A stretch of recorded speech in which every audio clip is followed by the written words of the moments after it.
दोस्तों नमस्कार, प्रणाम। बिहार में सीएम कुर्सी को लेकर बीजेपी का चिंतन मंथन जारी है। नीतीश कुमार के सरकारी आवास पर इस बीच जेडीयू के बड़े नेताओं की एक महत्वपूर्ण बैठक बुलाई गई। भाजपा की दिल्ली में बैठक नहीं हो पाई, लेकिन जेडीयू ने अपनी बैठक पटना में बुलाई नीतीश कुमार के आवास पर।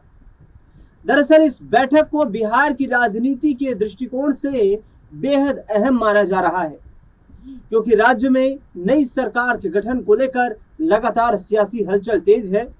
बैठक खत्म होने के बाद वरिष्ठ नेता एक एक कर मुख्यमंत्री आवास से बाहर निकलते हुए नजर आए। बैठक में बिहार सरकार में मंत्री विजेंद्र यादव, मंत्री विजय कुमार चौधरी और जेडीयू के कार्यकारी अध्यक्ष संजय झा सहित कई पार्टी के प्रमुख नेता शामिल हुए। बैठक करीब 2 घंटे तक चली, जिसमें राज्य की वर्तमान राजनीतिक स्थिति और आगामी सरकार के गठन को लेकर विस्तार से चर्चा की गई, ऐसा सूत्र बताते हैं। दरअसल इस बैठक में चर्चा की गई कि बीजेपी नहीं, एनडीए की सहमति भी जरूरी है। सूत्रों के मुताबिक इस बैठक में नई सरकार के स्वरूप, मंत्रिमंडल के संभावित गठन और सहयोगी दलों के बीच तालमेल को लेकर गहन विचार विमर्श हुआ। खास तौर पर भारतीय जनता पार्टी के मुख्यमंत्री चेहरे को लेकर भी चर्चा होने की जानकारी सामने आई है। हालांकि बैठक के बाद किसी भी नेता ने मीडिया के सामने स्पष्ट तौर पर कुछ नहीं कहा, जिससे सस्पेंस और ज्यादा बढ़ गया है। राजनीतिक जानकारों का मानना है कि बैठक बिहार में सत्ता के नए समीकरण तय करने की दिशा में एक महत्वपूर्ण कदम माना जा रहा है। पिछले कुछ हफ्तों से राज्य में सरकार के गठन को लेकर लगातार कयास लगाए जा रहे हैं। ऐसे में मुख्यमंत्री आवास पर हुई ये बैठक कई मायनों में निर्णायक मानी जा रही है। मंत्रिमंडल के दबदबे को लेकर भी चर्चा की खबरें सामने आ रही है। बताया जा रहा है कि बैठक में गठबंधन के भीतर भूमिकाओं के बंटवारे और सरकार के संचालन को लेकर भी चर्चा हुई है। इसके अलावा आने वाले समय में नीतिगत फैसलों और विकास कार्यों को लेकर रूपरेखा तैयार करने पर जोर दिया गया है। मुख्यमंत्री नीतीश कुमार ने नेताओं के साथ राज्य की राजनीतिक हालात पर विस्तार से बातचीत की और सभी की राय मशविरा भी लिया गया। बैठक के बाद बाहर निकलते हुए नेताओं के चेहरे पर गंभीरता साफ नजर आई, लेकिन उन्होंने मीडिया के सवालों से दूरी लगातार बनाए रखी।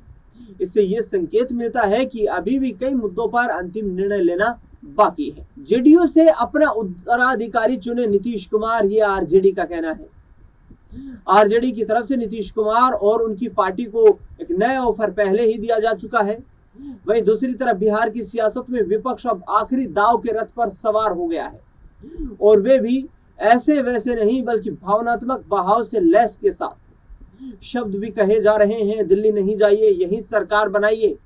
ये भावनात्मक अपील जेडीयू के किसी सामान्य कार्यकर्ता या किसी पार्टी के कार्यकर्ता नहीं, बल्कि आरजेडी सुप्रीमो लालू यादव के करीबी और तेजस्वी यादव के प्रमुख रणनीतिकार, विधायक और राजद के प्रधान महासचिव रणविजय साहू की है। साथ ही आरजेडी के कुछ नेता नीतीश कुमार को जेडीयू से ही अपना राजनीतिक उत्तराधिकारी चुनने की बात कह रहे हैं। दरअसल जिस तरीके से ये जो पूरा समीकरण है, ये काफी दिलचस्प हो चुका है, लेकिन अब जानिए सत्ता के फॉर्मूले के तहत राजद का दाव क्या है। ये भावनात्मक अपील बिहार के भविष्य की राजनीति में उथल पुथल के लिए काफी है। आने वाली सरकार को साथी दल की तरफ से तो सत्ता तो दी जा रही है, पर वह भी सशर्त दी जा रही है। नीतीश कुमार की पटरी पर ही भविष्य की सरकार की मियाद है, ये भी स्पष्ट है।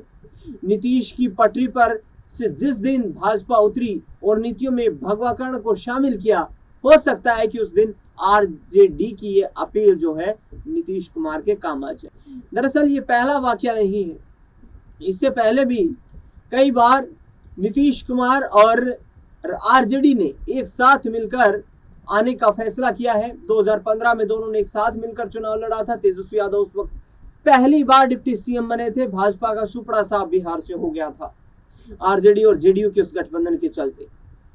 दूसरा वाकया आया जब 2021 के अंत में जब मोह भंग हो गया नीतीश कुमार का बीजेपी से, फिर उन्होंने आरजेडी के साथ जाने का फैसला कर लिया, तेजस्वी यादव को एक बार फिर से सरकार में शामिल कर लिया, 2024 के 28 जनवरी तक सरकार में उन्हें शामिल रखा। उसके बाद नीतीश कुमार ने फिर पलटी मारी और 28 जनवरी 2024 को नवी बार बिहार के मुख्यमंत्री के तौर पर शपथ लेते हुए नीतीश कुमार ने बिहार में बीजेपी के साथ एक बार फिर से गठबंधन करने का फैसला किया, जो गठबंधन आज तक बदस्तूर जारी है। लेकिन नीतीश कुमार ने जो सीएम कुर्सी छोड़ने का फैसला किया है, उसके बाद से जेडीयू की तरफ से लगातार ये पासा फेंका जा रहा है कि नीतीश कुमार किसी न किसी तरीके से उनका ऑफर जो है उसे स्वीकार कर ले।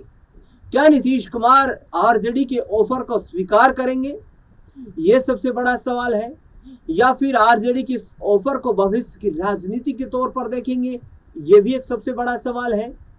नीतीश कुमार की सोच को कोई नहीं जानता है कि वो किस वक्त क्या फैसला लेने वाले। राज्यसभा के सदस्य के तौर पर नीतीश कुमार शपथ ले चुके हैं। चर्चा ये थी कि नीतीश कुमार 13 अप्रैल को जो है पटना वापस लौटेंगे, 14 अप्रैल को वो इस्तीफा सौंपेंगे और 15 अप्रैल को बिहार में नई सरकार बन जाएगी। लेकिन जैसे ही 10 अप्रैल को नीतीश कुमार की शपथ दिल्ली में हुई, तुरंत वो पटना वापस लौट गए और उसके बाद पार्टी के नेताओं के साथ लगातार बैठक करते हुए नजर आ रहे हैं। ऐसे में एक बात तो स्पष्ट है, नीतीश कुमार ने जिस तरीके से कहा कि हम बेशक सीएम कुर्सी को छोड़ रहे हैं, लेकिन हम बिहार को नहीं छोड़ रहे हैं और हम नेतृत्व संचालन को नहीं छोड़ रहे हैं। यानी कि उन्होंने सीधे तौर पर कहा कि जो सरकार संचालित होगी बीजेपी के नेतृत्व में, बीजेपी के सीएम के साथ, उस सरकार में हमारा खास योगदान रहेगा। यानी कि नीतीश कुमार ने यह स्पष्ट कर दिया कि उनके योगदान के बिना सरकार चलाना संभव नहीं है। इसी के साथ भाजपा जो कि 10 अप्रैल को अपनी बैठक दिल्ली में करने वाली थी बिहार के शीर्ष नेताओं के साथ, उस बैठक को पोस्टपोन कर दिया गया। खबर यह आई कि बीजेपी की इस बैठक से कहीं ना कहीं एनडीए में बिखराव देखने को मिल सकता है, नाराजगी देखने को मिल सकती है, और जिसके चलते बीजेपी हाईकमान दिल्ली में जो बैठक बुलाने वाला था, नितिन नवीन जिसकी अध्यक्षता करने वाले थे, उसे पोस्टपोन किया गया। खबरें अब ये हैं कि एनडीए का नेतृत्व जो है, एनडीए के तमाम सहयोगी दल जो हैं, वो बैठकर ये तय करेंगे कि बिहार का मुख्यमंत्री कौन होगा, और उसके बाद वो सुझाव बीजेपी हाईकमान को दिया जाएगा, जिसके बाद सीएम पद पर यहां मुहर लगने की संभावना बताई जा रही है। तो राजनीतिक पेचीदगियां आसान नहीं है बीजेपी के लिए भी मुख्यमंत्री बनाने को लेकर, लेकिन क्या इसमें नीतीश कुमार एक अहम भूमिका निभाएंगे, ये देखना बेहद दिलचस्प रहेगा। बिहार के नए मुख्यमंत्री के चयन के लिए केंद्रीय कृषि मंत्री और मध्य प्रदेश के पूर्व मुख्यमंत्री रहे शिवराज सिंह चौहान को पर्यवेक्षक बनाया गया है। वो तमाम राजनीतिक दलों के नेताओं के साथ बैठक करेंगे और उस बैठक के बाद फाइनल रिपोर्ट हाईकमान के सामने पेश करेंगे, और उसके बाद बिहार के मुख्यमंत्री पर अंतिम मोहर लगती हुई नजर आएगी। देखना दिलचस्प होगा कि सम्राट चौधरी का भाग्योदय होता हुआ नजर आता है या किसी नए चेहरे के तौर पर दाव भारतीय जनता पार्टी हाईकमान बिहार में खेलती हुई नजर आती है। इस पूरे मुद्दे को लेकर आपकी क्या राय प्रतिक्रिया है, उसका कमेंट बॉक्स में हमें इंतजार रहेगा। अपनी राय देना बिल्कुल ना भूलें। इस खास रिपोर्ट में फिलहाल के लिए इतना ही।